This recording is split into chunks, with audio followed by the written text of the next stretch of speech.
सभी लोगों को नमस्कार। मैं धीरेन्द्र प्रताप गोरखपुर उत्तर प्रदेश से। दोस्तों मैं जिला जेल गोरखपुर में खड़ा हूँ।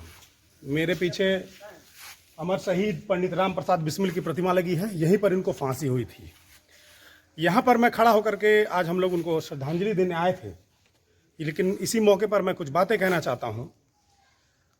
एक कॉलर ट्यून आपको सुनाई देती है जब आप किसी को फ़ोन करते हैं। अमिताभ बच्चन जी आते हैं और भारी आवाज़ में बोलते हैं कि अभी हमारे देश से कोरोना ख़त्म नहीं हुआ है, और तमाम सलाह देने के साथ साथ वो ये भी रखते हैं कि आपस में दूरी बनाए रखिए। सरकार टीवी पर, अखबारों में, पोस्टर, बैनर पर, हर जगह लोगों के बीच दूरी रखने के लिए, 2 गज दूरी रखने के लिए या सोशल डिस्टेंसिंग या फिजिकल डिस्टेंसिंग के नाम पर करोड़ों अरबों रुपया प्रचार में खर्चा करें, लोगों को इस बात को समझाने के लिए कि वो आपस में दूरी बना करके रखें। ठीक हमारे पीछे जेल है। जेल के बारे में आपको बता दें और आपको ये जानना चाहिए, जेल में 720 लोगों की जगह है। ये जेल की क्षमता 720 बंदियों को रखने की है, लेकिन यहाँ पर 2000 बंदी बंद हैं। जेल में पैर रखने की जगह नहीं है। सोने की बात तो छोड़ दीजिए, लोग खड़े होकर के रात गुजारते हैं। जिस सोशल डिस्टेंसिंग, जिस फिजिकल डिस्टेंसिंग और बीच की दूरी के लिए सरकार करोड़ों रुपया खर्चा कर रही है, उसका कहीं से कोई भी अनुपालन इस जेल में नहीं होता है। और जब जानते हैं आप कि जब 720 लोगों की क्षमता वाला जेल है तो उतनी ही थालियां हैं, उतने ही कंबल हैं।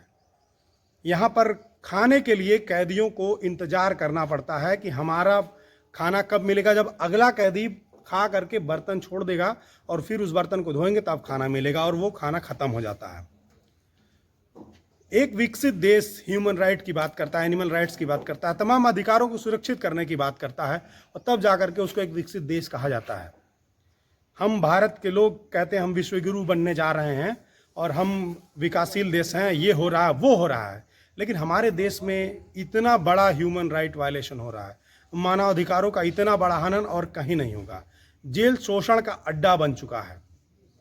यहाँ बैठकी का पैसा लगता है, यानी अगर आप काम नहीं करना चाहते हैं तो आपको 1800 रुपये से लेकर के 4500 रुपये तक देना पड़ता है कि आपको कोई काम ना करना पड़े।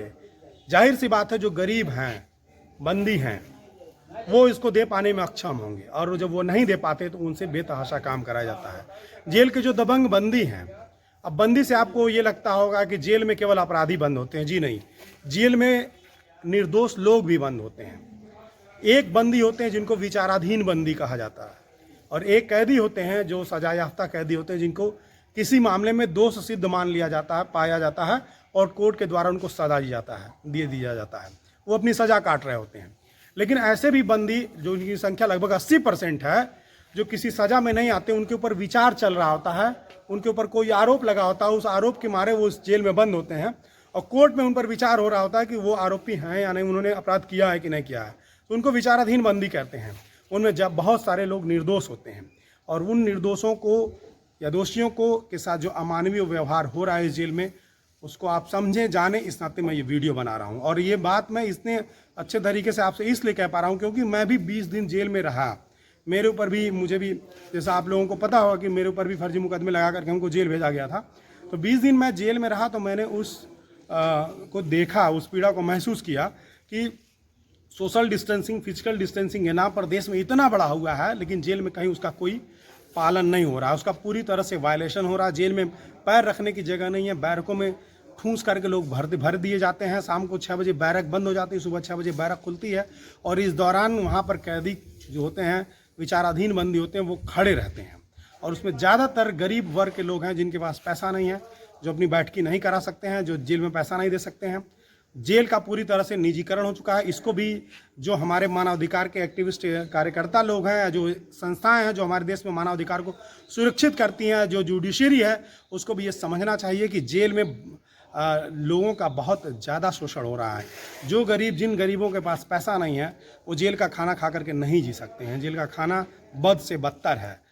केवल इतना ही खाना दिया जाता है कि आप जिंदा रह सकें। अगर आप जेल में रहना है, आपको ढंग का खाना खाना है, तो आपको पैसा खर्च करना पड़ेगा, और वो पैसा गरीबों के पास नहीं होता है। तो उनका शोषण हो रहा है, भारी मात्रा में यहाँ पर ह्यूमन राइट वायलेशन हो रहा है, भ्रष्टाचार हो रहा है, और इसको हमारे देश के जुडिशरी को समझना चाहिए। कोरोना का समय चल रहा है, इस नाते यहाँ मुलाकात बंद हो गई है।